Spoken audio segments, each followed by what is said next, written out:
Tuma sauraronmu assalamu alaikum wa rahmatullahi ta'ala wa barakatuhu, barkanmu da sake kasancewa tare a cikin wannan tasha taku mai farin jini ta dandalin littattafan Hausa. Kuma idan kuna tare da mu muna karanta muku littafin nan ne na mijin 'yar aiki. To mijin 'yar aiki mun kammala kashi na 5 kuma wannan yana matsayin kashi na 6 a cikin labarin. To sai ku biyo mu don jin yadda shiri na 6 zai kasance. To amma kafin nan bari mu maimaita muku inda muka tsaya a kashi na 5 don jin daɗin labarin. Ki bani waje na je na yi miki sare-sare ki fara sana'a, ni fa ko me zai yi to sai na yi aikin nan. Kuma shi ba taimakon me yake ba, don haka ba shi da hurumin da zai hana mu. Ta yi maza ta fice daga ɗakin kafin mama ta ce komai, san ba ta jin tsoron abin da zai ce, in dai ba kashe ta zai yi ba. Ta rantse sai ta yi aikin. To da ne muka tsaya yanzu ka za mu ci gaba. Kamar yadda ta gaya mata mijinta ba mazauni ba ne, haka kuwa ta gani, don tun da ta fara aiki ba ta gan shi ba. Sai tankame man hotonsu da yake manne a falon, wanda tun da ta je ranar da Mariya ta kai ta gan shi a hoto. Wannan dalili sai sa hankalinta ya kwanta, ko da ta ga baba mai aiki, aikinta take yi ta tafi ba ta kwana.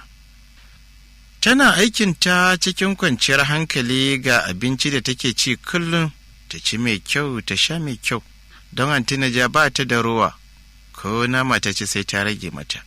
Saboda yadda Juwairiya take kula da yaranta ga ta da tsafta, ko ina na gidan tsaf yana tashin kamshi. To kusan sati 2 tana aiki cikin jin daɗi, kuma har zuwa wannan lokaci Baba Sani bai dawo ba. Kullum in dai za ta dawo, Antinaja na sawa a yi girki da su ta saka mata a kula, kuma da yawa, don haka ba sa matsala abinci. Ga kuma ɗanye da take badawa a kaiwa mama inda za ta yi aikin kwana. Ranar Juma'a da safe bayan ta gama aikinta, ta shirya musu abincin karyawa, ta ɗebi nasu kamar yadda ta yi mata umarni, kasancewar ta gama aikin kwana za ta yi hutu, har kuma ta ba Juwairiya hutun kwana 2. A hanya, Juwairiya tana tafe tana taimata addu'a don tsakaninsu Allah ne kawai zai biya ta, saboda irin kyautata mata da take yi. Daga fara aikinta ta ba ta kaya masu kyau sosai da abin alheri, kawai hijabi kala 5 ta bata. Sannan, ko baƙi ta ba ta ce mata aiki take, sai dai ta ce ‘yar uwarta ce. Tana da matuƙar kirki, san ba ta nuna wani abu ko rashin mutunci. A daidai kofar gidansu ta tsaya cikin firgici, ganin Baba Sani ya ɗare kan motarsa yana riƙe da katuwar bulala, sai juya ta yake yana zara ido, ransa ɓace da ganin yadda ya ɗaura fuska alamun ba mutunci. Tsananin mamaki sai ya kama shi ganin yadda Juwairiya ta gan shi, ta ma sai ta tsaye tana kallon shi ba tare da ta nuna wani tashin hankali a fuskarta na tsoro ba. Ya ɗan ƙare mata kallo cikin mugun nufinsa, ta ma sai ya ga ramar da ta yi ta ƙara mashi kyau don tafiyar da ya yi. Juwairiya ta tsaya ko zai ce wani abu, ta ma ganin ya yi shiru, sai ya sa ta nufi hanyar shiga ƙofar gida za ta shige. Da sauri ya sha gabanta, a ransa yana mamakin ina tsoron shi da take yi. Tun ranar da ya nemi haɗa jiki da ita, tsoron ya tafi. Daga gidan uban wa kike? Ya tambaye ta da fuskar shanu, yana zare mata idanuwansa da suka kada suka yi ja saboda tsabar fitina da ya saka wa ransa. Ta ɗan ja ta tsaya tare da matsawa nesa da shi, ganin yadda ya matso dab da ita. Ba na hana ki yawon maula ba? Shi ne don kin ga bana nan kika mai da shi sana'arki? Ya tambaye ta tamkar zai kai mata bugu. Ni ba maula na je yi ba, aikatau na samu nake yi domin yin ciyar da kanmu. Ta faɗa mishi ba tare da jin tsoro ko shakku ranta ba. Wani irin azababban mari ya wanka mata, wanda ya sa ta yi taga-taga za ta faɗi. Ta amma sai ta dake, duk da azabar da ta ji kamar za ta fitsari a tsaye. Amma ba ta nuna mishi ba, don a shirye take, ta shirya tsaf ko kashe ta zai yi. Matuƙar mamaki sai ya kama shi, wai yaushe ya sake har kuma ta raina shi haka. Ta amma sai ya ƙara ɗaura fuska ya ce, na ga kwana 2 kin raina ni Juwairiya, saboda na nuna miki manufata a kanki. To wallahi har yanzu ina kan bakana sai na cika muradina. Gara ma ki amince ki samu maslaha a rayuwarki. A wannan lokaci sai ta ji wasu tagwayen hawaye sun cika mata fuska.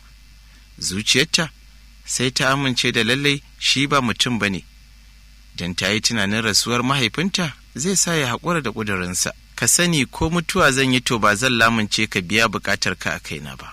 Matuƙar kaico a rayuwata. Ina matuƙar kaico a rayuwata da ka fito a matsayin ƙanin mahaifina. Ko mutuwa zan yi sai dai na mutu. Ta ce mishi tana ƙoƙarin shigewa gida. Sororo yayi, lalle ya yi sake, tunda har ta ga wallan shi, har kuma tana faɗa mishi mugayen kalamai masu tsauri a cikin idanuwansa ba tare da shakku ko ka shakkarsa ba. Tunda kika ce haka to mu zuba ni da ke. Bari in tuna miki, a kanki zan iya yin komai tunda kika girma na ɗora kwaɗayina a kanki. Ki kuka da kanki, zan iya komai domin in cimma manufata. Ta buɗe baki za ta yi magana sai wani irin takaici ya tokare mata maƙogwaro. Sai hawaye suka fara turereniya a fuskarta, da ta tuna wai wannan ƙanin mahaifinta ne yake mata wannan hali. Sai ta ruga a guje ta shiga gida tana ku. Mama da ke ƙoƙarin hura wuta a murhun gawayi idanuwanta duk sun yi ja suna zubar hawaye saboda wutar ta ƙi kamawa, sai saka leda take yi. Sai ganinta ta yi ta shigo da kuka kuma ta shige cikin ɗakinta. Ta buɗe baki da nufin ta magana, duk da cewa ta san dalilin kukan, saboda ta ji dirin motarsa sanda ya dawo. To sai kuma gashi ya shigo. Wato saboda bana nan, shi yasa kika saka ta tana yawan maula don ta samu muku abinci ko? Na rasa wannan hali kike so ki koya mata, shi yasa na tsane ki saboda mugun halinki. Ta yi shiru bata ce komai ba. Dama ɗabi'arta kenan, duk sanda zai mata rashin mutunci ba za ta tanka ba. Haka ma yanzu mutuwar yayansa bai saka ta canja ba. Har ya gama bambaminsa ya fice bata ce masa kala ba, amma tana ji gara su haƙura kawai da tashin hankali da zai jawo musu. Bayan ta gama kukanta sai ta share kamar kullum, don dama mama ba za ta taɓa lallashinta ba. Juwairiya, ina ganin a haƙura da aikin nan kawai, ta ce cikin ƙunan zuciya tana kallonta. Gaskiya mama sai dai ki yi haƙuri, amma ba zan haƙura ba, kuma shi ma ai ba taimako na yake yi ba. To amma kina ganin tijarar da yake mana ko? Kin san halin shi fa ba shi da kirki. Ni fa ba na son tashin hankali. Ya zo ya dinga jibgarki a banza. Juwairiya shiru kawai ta yi. A ranta ta saka cewa ko me zai faru sai dai ya faru, amma aikin Antina ja yanzu ta fara. Hankalin mama ya tashi. Da safar ranar da ta gama hutunta, bayan Juwairiya ta yi sallah sai ta tafi aikinta. Bata kula da kiran da mama take kwala mata ba. Da yamma da ta dawo Baba Sani sai ya shigo da bulalarsa, ya yi mata duka har ba ta iya tashi. To amma hakan bai hana washe gari ta koma aikinta ba. Ganin irin dukan da yake mata, sai mama ta hana ta aikin. Sai dai wannan karan ta bijirewa umarninta don ta rantse ko kashe ta zai yi to ba za ta bar aikin ba. Tsakaninta da mijin Antina ja ba ruwanta da shi tun da ta fara aikin. Sau uku kawai ta gan shi. Duk sanda ya shigo ya ga yaransa a kusa da ita sai ya fara musu faɗa, sai ya kora su cikin ɗaki yana hararta yana mazurai. A yadda yake mata, ta lura ya matuƙar tsorata da halin masu aiki. To ganin haka sai yasa ta ƙara kama kanta, tana mamakin yaran duk da suna zuwa Islamiyya amma ba su wani iya karatu ba. Don ko babban da ke da shekaru 9 ko alhamdu bai iya cikakkiya ba, bare kuma ya damu da sallah. Sai kallon katun da suke yi kullum babu kakkautawa, ganin haka sai ta dage da koya musu, da saka su yi sallah, abin da ya ƙara saka Antina ja santa a cikin zuciyarta. Ganin 'yan canjin da yaransa suke samu sai abin ya burge shi har yake ansa gaisuwarta a saki. Wani lokaci har kyauta yake mata ta kuɗi ya ce ta kai wa mahaifiyarta. Don Antina ja ta gaya mishi mahaifinta ya mutu. Kusan kullum Juwairiya ta dawo sai ta ci na jaki a gurin Baba Sani. Jikinta duk shatin bulala ne, to amma hakan bai saka ta karaya ba. Sai ta ci gaba da aiki, don yanzu suna ci ga mama da ke sana'arta rayuwarsu tana tafiya cikin rufin asirin Allah, sai dai takura wadda Baba Sani yake mata, wanda hakan yana damun mama, gashi kuma ta ƙi ta daina aikin. To a haka dai rayuwa take gara musu yau fari gobe tsumma, yayin da kullum burin Baba Sani ya cika burinsa, to amma Allah bai ba shi damar ida mugun nufinsa a kanta ba. Ganin haka sai ya sa ya bullo mata da nuna mata kuɗi, yana jin ra'ayinta akan ta amince mishi ko sau ɗaya ne, to amma ta ƙi. Lissan da ta gan shi sai ta nemi tsari da sharrinsa, don ganinsa take kamar wani shiɗani. Ta ɗauki tsawon shekaru 2 tana aiki a gidan Antinaja. Lokacin ta girma ta ƙara wayewa ga hankali da nutsuwa, kullum cikin hijabi take ba ta cirewa sai mutanen gidan ba sa nan. Ko ita Antinaja ba za ta ce ga yanayin jikinta ba, don tun kafin ta kai haka, Baba Sani ya saka mata ido, ta yi tunanin ko jikinta ne yake ruɗarsa. Bare yanzu kuma da ta zama 'yan mata, ta cika ta batse, ga Antinaja da take ba ta kaya masu kyau kuma ta ba ta cima mai kyau, har mai na shafawa da na wanke kai take siya mata. Maza da dama sun sha bayyana soyayyarsu gurinta, wasu kuma su je gurin Baba Sani, to amma sai ya ta karkare ya ce Juwairiya 'yar mace ce, sannan ba ta da kamun kai, har kwana take a waje. Ya dai faɗin mugun abu da ɓata mata suna ya gaya musu, wasu suna jin haka za su tafi, wasu kuma suka nace sai ya musu korar kare, don ya rantse idan har ba ta amince mishi ba, to ita da aure sai dai ta ga ana yi, ko kuma idan ya mutu. Juwairiya yarinya mai kimanin shekaru 19 tana da haske amma ba can ba, fuskarta mai kyau irin zagayayyar fuskar nan gare ta, ga dogon hanci da haƙoranta masu kyau, ga 'yar wushiryarta a tsakiya, wanda idan ta yi dariya yake ƙara mata kyau matuƙa da gaske, ga dimple ɗinta. Ba ta da jiki amma akwai shef, sannan doguwa ce ba can ba, kuma tana da tsawo wanda yake ƙara mata kyau. Ƙirar jikinta mai kyau ce, ko ita tana alfahari da hakan.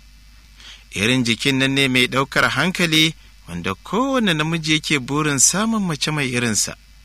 Wannan dalili ya sa kullum take cikin hijabi, don ko ƙawayenta suka shiga suka ganta, don ko ƙawayenta ne suka shigo suka ganta ba hijabi sai su ta zuzuta ta, su ta yaba kyawun jikinta.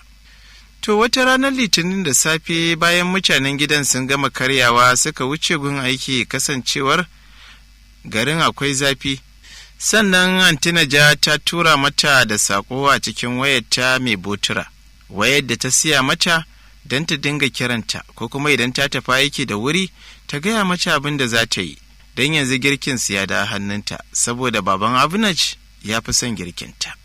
Waina da miyar karas za a yi da farfesun rago, ganin tana da aiki sai ya sa ta zage dantse tana yi, tun tana cikin hijabi har dai ta cire tana ta aikinta. Ta kunna wayarta tana sauraron karatun Alƙur'ani cikin suratul Ma'ida.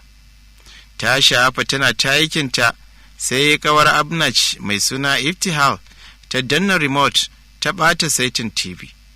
Abnaj ɗin shagwaba sai ya saka kuka, ya zo ya sanar da Juwairiya akan ta zo ta gyara musu. Hannunsa ta kama suka nufi falon da nufin ta gyara mishi. Tana tsaye a gaban TV tana ta ƙoƙarin yadda za ta gyara, ta ma ta kasa. Gashi ta bata san yadda ake yi ba, sannan gashi har sun fara kuka akan a gyara musu. A hankali sai ya bude kofar ya shigo da sallama a bakinsa. Juwairiya da hankalinta ke kan TV bata san ya shigo ba, ko in ce dukkansu, sai bayan da ya ɗauki tsawon lokaci yana kallonta cikin mamaki. A ransa yana mamakin dama akwai wannan halittar a gidansa, don shi zai rantse bai taɓa mata kallo ko da na sakan ba, ya san dai tana da kyau a fuska. Oyoyo dadi! Abin da yaran suka ce kenan, wanda ya ɗauki hankalinta, sai ta miƙe a razane, ta yi diri-diri kamar za ta shiga cikin ƙasa, yayin da wata irin kunya ta lullube ta. To ganin yadda ta diriri ce, sai ya shige ɗakinsa kan ya ɗauko abin da ya saka shi ya dawo, saboda mantuwa da ya yi, wato wasu fayil da ya ajiye da nufin ya tafi da su, to sai ga shi ya manta da su, kuma ana buƙatar su. ashe dai da rabo ne gamo da katar, don shi ya gama ta aure, dama tuni ya ba da hankalinta.